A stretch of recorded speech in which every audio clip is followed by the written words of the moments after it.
Paix et joie. Une émission de la Fraternité de Tibériade. Mathieu et Jean-Michel vous parlent du chemin de lumière. Entrez avec eux dans la joie pascale.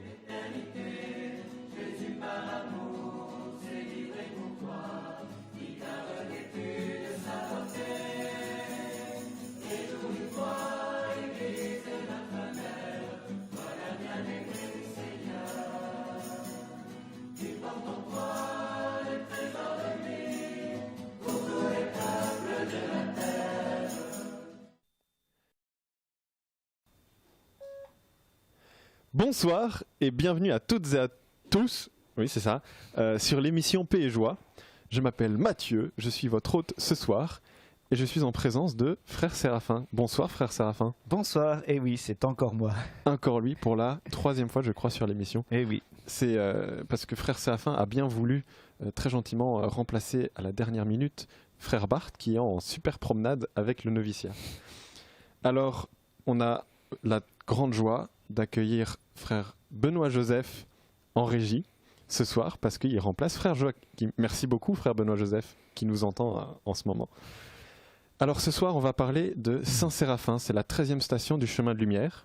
Saint-Séraphin, Frère Séraphin, tiens il y a un truc, bon, on en parlera pendant l'émission. Peut-être. Est-ce que tu peux nous raconter, nous expliquer un peu les grandes lignes de la vie de Saint-Séraphin, un peu qui il est, d'où il vient? Bon, mais Saint-Séraphin, dans les grandes lignes, c'est pas très compliqué. C'est un moine russe de la fin du XVIIIe siècle, début du XIXe. En fait, il est né le 19 juillet 1759 et il est mort le 2 janvier 1833. Alors c'est un Russe qui est né dans la ville de Koursk et c'est le deuxième d'une famille de 2 enfants. Et ses parents étaient, enfin en tout cas son papa, mais ses parents étaient des entrepreneurs. Ils avaient une fabrique de briques et ils étaient donc aussi dans le volet de la construction. Et bon, Saint-Séraphin va perdre son papa assez jeune, puisque à l'âge de 3 ans, son papa décède.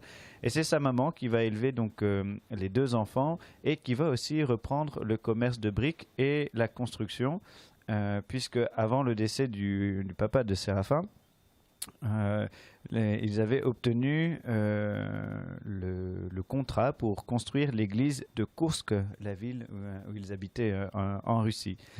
Voilà un peu, disons, le cadre général. Alors, tout à l'heure, en réfléchissant, on dire, mais voilà, alors c'est à ce moment-là qu'il faut commencer à parler des miracles qui arrivent à Saint-Séraphin. Et puis je dis, mais je n'aime pas quand on raconte une ville sainte. Si on ne raconte que les miracles, les gens les disent, waouh, c'est beau, mais ça les rejoint pas parce qu'en fait, c'est magnifique, mais ça laisse un peu inimitable, quoi, ou inatteignable, ou ça nous concerne pas parce que moi je fais pas de miracle ou j'ai pas reçu de miracle, quoi. Du coup, maintenant, je me demande qu'est-ce que tu vas nous raconter maintenant, quoi. Alors, du coup, je me suis dit, mais je vais quand même raconter l'un ou l'autre miracle parce que ça montre déjà un peu, en fait, le combat qu'il y a effectivement assez tôt. C'était très clair que Saint-Séraphin, en tout cas, il y a un folle en Christ, par exemple, qui dit à la maman de Séraphin, mais heureuse es-tu aux veuves, toi, parce que voilà, ton fils sera une lumière pour de nombreuses personnes. Et donc, en fait, déjà, on voit à travers les 2-3 miracles que je vais vous raconter maintenant, ce combat où on voit le démon qui essaye peut-être d'achever Séraphin ou de le détourner de la route qui mène vers Dieu. Alors, quand il a été enfant, donc un jour, il visitait la construction de l'église de Koursk avec sa maman, et puis il est tombé du haut d'un échafaudage, et donc tout le monde le croyait mort. Et au miracle, arrivé en bas, tout le monde arrive en bas, précipitation. Eh ben non, il s'est relevé comme si de rien n'était, même pas une petite égratignure, tout juste un peu de poussière sur ses vêtements. Et puis il a été malade aussi, comme enfant, comme ça arrive à beaucoup d'enfants d'ailleurs. Une maladie très grave dont on ignorait les causes et donc forcément les remèdes. Et là, il a été guéri alors que une procession, une icône de la Vierge passait en procession devant la maison, et puis un orage éclate juste au moment où l'icône passe devant la maison, et donc pour protéger l'icône, il se réfugie il se réfugie dans la maison de Séraphin. Et c'est à ce moment-là, en voyant l'icône, que le petit Séraphin, qui d'ailleurs ne s'appelait pas encore Séraphin, il ne s'appelait que Procore. Séraphin, ce sera son nom de religieux. Bref, donc est guéri, quoi. Et puis voilà, donc il grandit. Et puis adolescent, il va partir en pèlerinage parce qu'il se demande un peu de qu'est-ce qu'il voudrait faire de sa vie. Et donc il part en pèlerinage à Kiev, au monastère des Grottes, pour demander un peu conseil.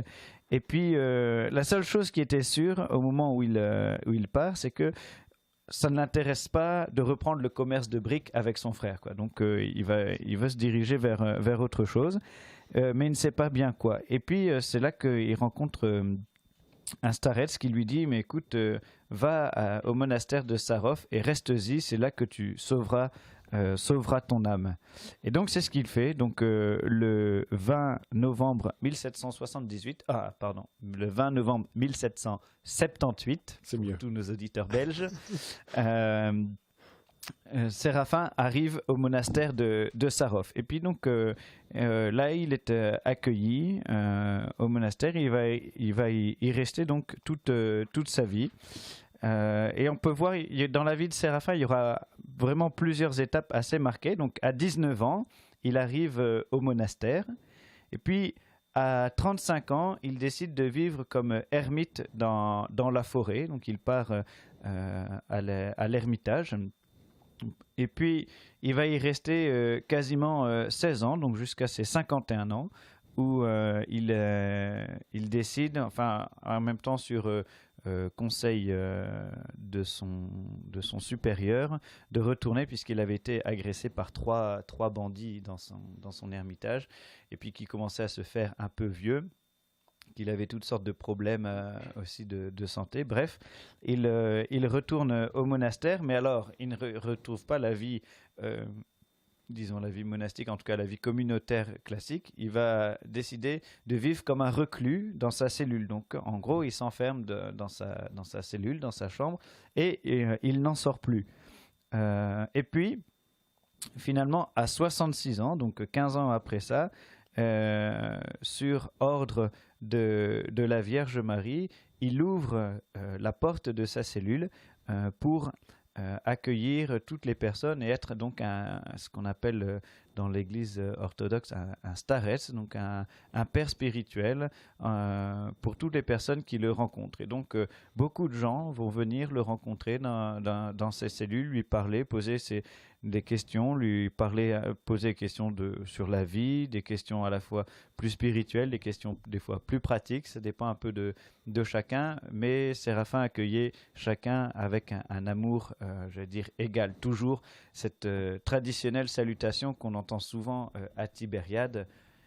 Quand quelqu'un se présentait dans sa cellule, tout de suite il le saluait en lui disant « Oh ma joie, Christ est ressuscité ». Il est vraiment ressuscité.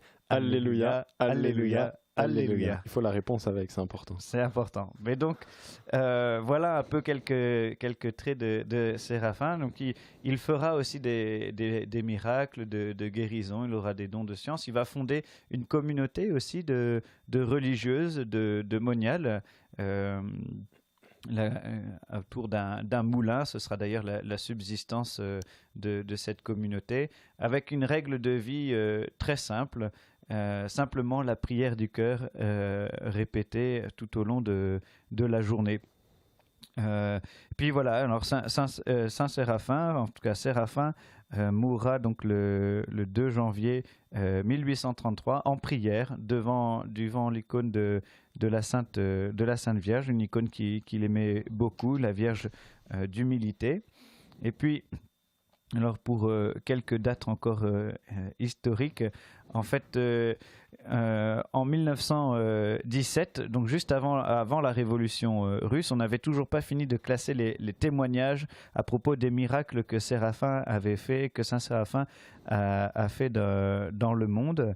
Et donc, en 1902, en fait, le tsar Nicolas demande qu'on achève l'enquête pour la canonisation. Et puis en 1903, donc l'enquête est terminée, la canonisation est possible. Et donc le 1er février 1903, il y a une grande... donc l'annonce de la canonisation est faite le 1er février 1903 et le 19 juillet 1903, date de son anniversaire, une grande cérémonie a lieu pour la canonisation en tant que telle. Voilà, en bref et en rapide, quelques traits de la spiritualité, enfin de la vie de Saint-Séraphin, quoi. Déjà bien complet. Alors, moi j'ai entendu parler d'un événement très très marquant dans la vie de Saint-Séraphin. C'est une rencontre avec Motovilov, Oui. un jeune qui pose beaucoup de questions. Oui. Alors, je pense que la rencontre a été plus marquante pour Motovilov que pour Saint-Séraphin, qui avait l'habitude de rencontrer pas mal de gens. Mais effectivement, cette rencontre est assez, disons, célèbre. On en avait parlé d'ailleurs quand on avait parlé de la Pentecôte, enfin de l'Esprit Saint Oui. Ensemble. On avait conseillé aux auditeurs de se renseigner sur cette histoire. De se renseigner sur ce dialogue avec Motovilov, puisqu'effectivement, il nous reste de ce dialogue avec Motovilov. En fait, tous les écrits, Motovilov l'a mis par écrit. Et donc, voilà, on a ce dialogue. Qu'est-ce que ce jeune a été demandé à Saint-Séraphin et comment Saint-Séraphin a pris vraiment le temps de lui expliquer. Alors, dans la question, c'est bien, il demande, et pour toi, aujourd'hui, quel est le but de la vie chrétienne ? Je suis un peu perdu. Je vais me recentrer sur mes idées. Donc, la question que pose Motovilov, c'est quel est le but de la vie chrétienne ? Voilà, il est un peu fatigué, il faut Oui. comprendre, il a travaillé dur. Mais donc, pour toi, frère Séraphin, à partir de toutes tes inspirations de saint et tout ton background de frère et avant ce que tu faisais avant, je sais pas, quel est le but de la vie chrétienne ? Le but de la vie chrétienne, voilà, donc c'est vrai que c'est la question que ce jeune pose à Saint-Séraphin en venant le rencontrer. Mais Père, quel est le but de la vie chrétienne ? Tu me poses la question à moi, je dirais peut-être la même chose en d'autres termes que Saint-Séraphin. Saint-Séraphin disait que le but de la vie chrétienne, c'est d'acquérir l'Esprit Saint. On en reparlera si tu veux. Mais pour moi, je pense que le but de la vie chrétienne, je dirais un peu la même chose, mais je le dirais un peu différemment en disant que pour moi, le but, c'est vraiment d'être en communion avec Dieu, de pouvoir, à travers la prière, de pouvoir entrer vraiment dans une communion profonde, intime avec le Seigneur, avec Dieu. Et donc, justement, ma question suivante, c'est reprend un peu la suite du dialogue avec Motovilov, c'est comment acquérir l'Esprit Saint. Mais donc, pour revenir à ta réponse à toi, c'est comment rentrer en grande communion avec Dieu, quoi. C'est ça. Alors, comment entrer en communion profonde avec Dieu ? Saint-Séraphin dit, et je partage son avis bien humblement, mais il dit oui, il faut... C'est pas, il s'est veillé, tout ça, enfin tous les jeûnes, le jeûne, la prière, les veilles, les exercices de foi, de charité, c'est très bien, mais c'est pas le but de la vie chrétienne. Tout ça, ce sont des moyens pour arriver à acquérir l'Esprit Saint, pour arriver à vivre de Dieu. Et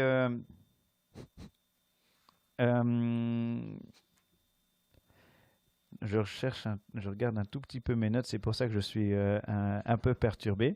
Donc voilà, et donc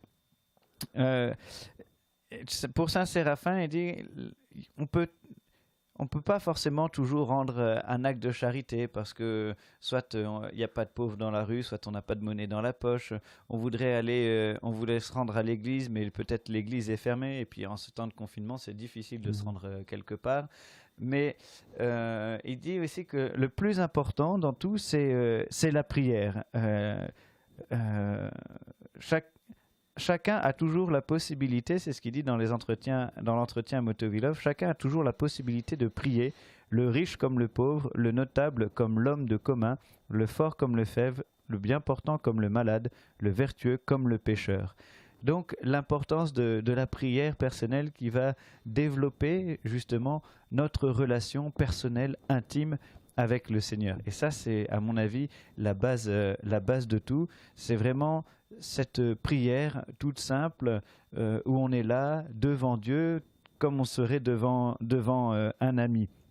Il parle, j'aime beaucoup, il parle un peu des vierges sages et des vierges folles, et il dit que ben voilà, les vierges,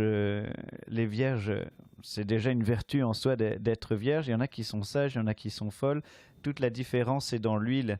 Et cette huile, comment on l'acquiert? On l'acquiert en l'achetant au marché. Et là, on voit directement Saint Séraphin qui est un fils de marchand, puisque c'est ce qu'il va, il va le reprendre, reprendre cette idée, cette image du marchandé.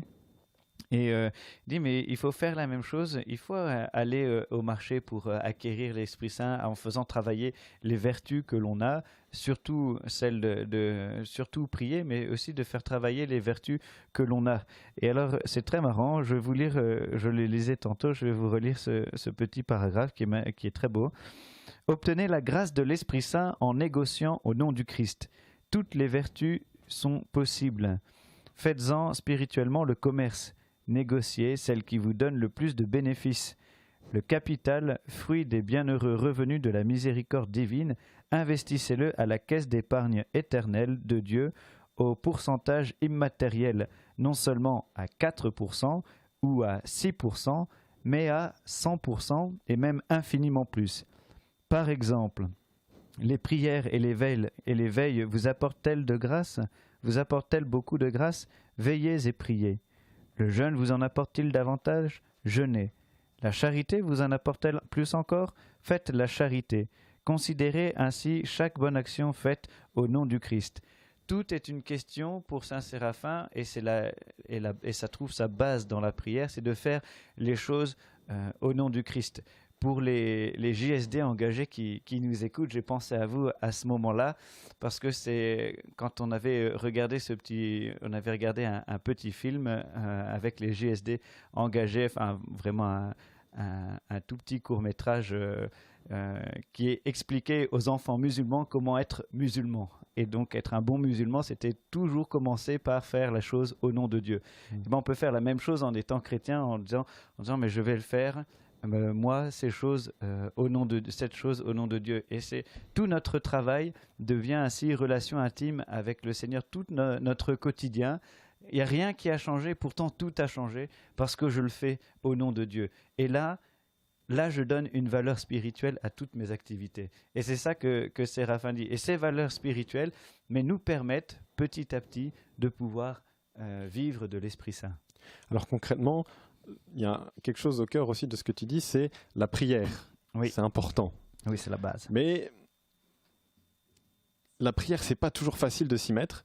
Et on parle beaucoup ici de l'oraison. Moi, j'ai du mal à m'y mettre à l'oraison, mais c'est beau. Et pourquoi cette oraison, elle est si importante? Parce qu'il se passe quelque chose dans cette oraison. Mais l'oraison, à mon avis, pour moi, c'est la base de tout. C'est vrai, pour l'instant, en plus, en ce temps de confinement où la plupart d'entre nous sommes privés d'Eucharistie, il ne nous reste pas grand-chose comme moyen pour pouvoir communier avec le Seigneur, si ce n'est justement dans l'oraison.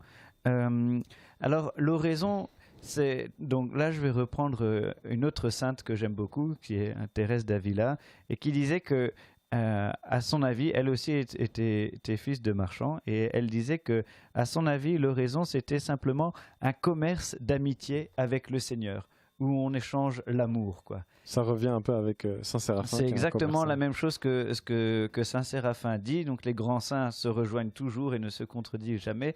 Et je pense que c'est ça. L'oraison, cette prière en silence, on a l'impression qu'il ne se passe rien, qu'il ne se fait rien, qu'il ne se dit rien.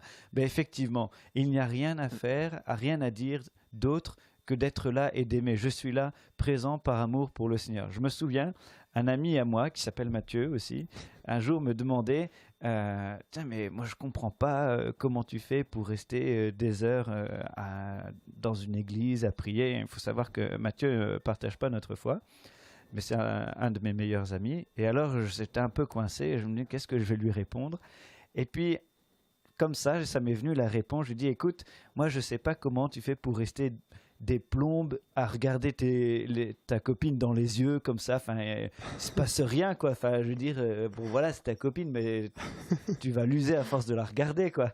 Et puis il me dit, mais non, mais là c'est évident. Enfin, tu ne comprends pas, mais ben oui, il ne se passe rien, mais on s'aime, quoi, et c'est tout. Je dis, ben voilà, écoute, moi c'est la même chose avec Dieu. Je reçois tout son amour et je suis capable de le partager autour de moi dans la mesure où j'ai passé du temps avec lui, où apparemment c'est du temps qui sert à rien, quoi. Et donc, l'oraison, c'est tout simple, c'est pas forcément à faire. Et j'ai été repêcher une petite parole de Saint Séraphin Bien joué. pour pas perdre le fil de l'histoire sur la différence entre moine et laïc. Alors, Séraphin disait toujours à Motovilov, quant à nos états différents de moine et de laïc, ne vous en souciez pas. Dieu recherche avant tout un cœur rempli de foi en lui et en son Fils unique, en réponse à laquelle il envoie d'en haut la grâce de l'Esprit Saint. Le Seigneur cherche un cœur rempli d'amour pour lui et pour le prochain. C'est là un trône sur lequel il aime s'asseoir et où il apparaît dans la plénitude de sa gloire. Fils, donne-moi ton cœur, et le reste je te le donnerai par surcroît. Le cœur de l'homme est capable de contenir le royaume des cieux. Cherchez d'abord le royaume des cieux et sa vérité, dit le Seigneur à ses disciples, et le reste vous sera donné en plus, car Dieu, votre Père, sait de quoi vous avez besoin. Alors, là, on arrive bientôt à la fin, et moi je continue l'histoire avec Motovilov. Là vient la question où Motovilov se demande comment repérer la présence de l'Esprit Saint. Et il y a quelque chose qui se passe d'assez extraordinaire dans ce dialogue, c'est qu'il y a une transfiguration de Saint Séraphin et de Motovilov, quelque chose comme ça. Nous, ici, il fait plutôt froid dans la pièce où on est, il n'y a pas encore de transfiguration, mais on est dans la lumière. Il y a de la lumière. Ouais. Comment, frère Séraphin, on peut découvrir, reconnaître la présence de l'Esprit Saint dans notre vie? Je pense que justement, on peut reconnaître la dernière fois, je pense que dans l'émission quand on a parlé de l'Esprit Saint, j'avais parlé un peu de la différence des dons et des fruits de l'Esprit Saint. Tout à fait. Et justement, je pense qu'on reconnaît la présence de l'Esprit Saint aux fruits qu'il nous fait produire en nous. Si je suis plein de colère, si je suis plein de violence, de haine, ben, il y a fort à parier que je ne suis pas dans l'Esprit Saint. Mais par contre, si les fruits de l'Esprit Saint viennent à paix, douceur, longanimité, patience, maîtrise de soi, et ben là, il y a peut-être quelque chose, il dit, mais là, ah oui, là, il y a l'Esprit Saint et il faut que je continue à creuser. Et il y a... Je veux avancer sur les questions, je vais en sauter une. J'espère que tu ne seras pas trop déçu parce que ça parle de toi. Mais je préfère parler vraiment parler de Jésus que du Tchotki. Tchotki, l'orthographe, très compliqué. T-C-H-O-T-K-I. Souvent, assez régulièrement, je te vois avec un Tchotki dans la main pendant la messe. Attention, j'espère que tu es concentré pendant la messe. Tu peux nous dire un peu ce que c'est ce Tchotki? Mais le Tchotki, donc, oui. Alors, on passe un peu du coq à l'âne, désolé pour les auditeurs si vous êtes un peu bousculés, quoi. Donc le Tchotki, c'est en gros, c'est un chapelet en laine qui nous aide à prier la prière du cœur. La prière du cœur, qu'est-ce que c'est? C'est simplement répéter paisiblement, mais avec attention, une phrase de la parole de Dieu, de l'évangile qui nous a touchés. Traditionnellement, la phrase c'est « Seigneur Jésus-Christ, Fils du Dieu vivant, aie pitié de moi, pécheur ». Puis de pouvoir le répéter avec une respiration assez paisible. Et puis justement le Tchotki, ce chapelet en laine, de pouvoir qui est fait, donc c'est des nœuds qui sont faits et comme des boules, bref, et de pouvoir les égrener petit à petit, ça permet de pouvoir être concentré à travers le mouvement des doigts et puis en même temps à travers la parole que je suis en train de dire, que j'essaye de faire caler avec mon souffle. Alors si je l'ai si je l'ai de temps en temps à la messe, C'est justement parce que parfois je peux être distrait de pas mal de Non, choses. c'est vrai. Oui, c'est terrible. Voilà, Un moine qui désolé. est distrait pendant la messe. Oui, si vous saviez comment les moines sont distraits à la messe, ça vous tranquilliserait. Mais donc, pour éviter de partir comme ça très loin et de pouvoir être concentré sur ce qui se passe, mais de pouvoir prendre justement le tchotki, voilà, la prière communautaire continue, que ce soit l'Eucharistie ou l'office, ça continue, mais mon bruit de fond intérieur n'est plus mes distractions, mais cette prière du cœur qui me tourne vers Jésus, puisque le nom de Jésus est au centre de cette prière. Et donc, ça vient un peu de l'église orthodoxe. Oui, de l'église orientale, tout à fait. Et justement, on va parler un petit peu de la liturgie. Moi, je trouve que le lien que je fais du coup avec la question sur l'Esprit Saint avant, sur comment repérer, je trouve qu'il y a quelque chose dans nos 5 sens qui se retrouve dans la liturgie orientale, où c'est important dans cette liturgie d'avoir la prière du cœur. Est-ce que tu peux nous dire un peu pourquoi il y a ces 5 sens? Et c'est vrai, l'Esprit Saint, il se révèle peut-être un peu à travers ces 5 sens dans la liturgie. Oui, c'est vrai que donc, dans la liturgie orientale, bon, je suis pas du tout un spécialiste de la liturgie, déjà pas de la nôtre, mais encore moins de la liturgie orientale, quoi. Mais c'est vrai que de mon expérience, c'est que dans la liturgie byzantine, on est extrêmement sollicité à travers tous nos sens. Donc, par exemple, l'odorat, pendant pendant l'office, le prêtre passe avec un encens, et puis un peu plus tard, il passe avec un deuxième encens. L'odeur est différente. Pourquoi l'odeur est différente? Ça a une signification. Qu'est-ce que ça vient me dire sans forcément le comprendre? Mais je dis, ah tiens, mon nez comprend qu'il y a quelque chose. On est passé à un temps différent. Il y a un avant et un après. Il y a quelque chose qui a changé. Alors, il y a aussi dans la liturgie byzantine un chœur qui chante quasiment en permanence. Il y a très peu de moments de silence dans la liturgie byzantine, en tout cas dans ce que j'ai pu vivre comme expérience. Et il y a toujours soit le chœur qui chante, soit le prêtre ou le diacre qui chante, mais c'est un dialogue toujours entre le chœur et les célébrants. Et donc, l'ouïe est aussi tout à fait sollicité. Alors, pour la vue, ça c'est extraordinaire. Dans une église orthodoxe, souvent elles sont fresquées, donc couvertes de fresques, de vie de saints, représentation de saints, ou bien de scènes de la vie du Christ.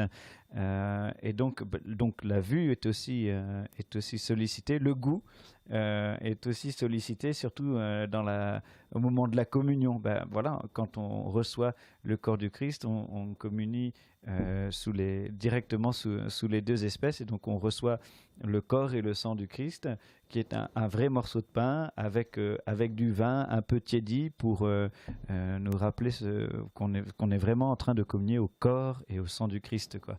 Et puis le toucher, et le puis dernier. le toucher, justement, on y vient. Donc, comme l'assemblée participe très peu à la liturgie, puisque tout est géré par le chœur ou bien par le prêtre ou les diacres, eh bien, le fidèle s'associe à la prière en étant là, en écoutant, en se laissant porter devant le mystère qu'il est en train de vivre, et en priant justement avec, par exemple, le tchotki. On peut bien sûr écouter ce qui se passe, mais si on ne comprend pas, comme moi, le slavon d'église, ou bien ce qui se passe, ou bien le grec suivant dans l'église dans laquelle on se trouve, eh bien voilà, la prière du cœur vient nous porter, vient nous porter dans cette liturgie.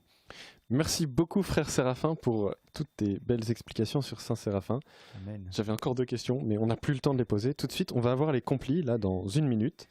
Et je vous donne rendez-vous demain, à 20h30 encore, pour une interview avec Jean-Michel et frère Luc sur un passage de l'Apocalypse, la femme qui avait pour manteau le soleil.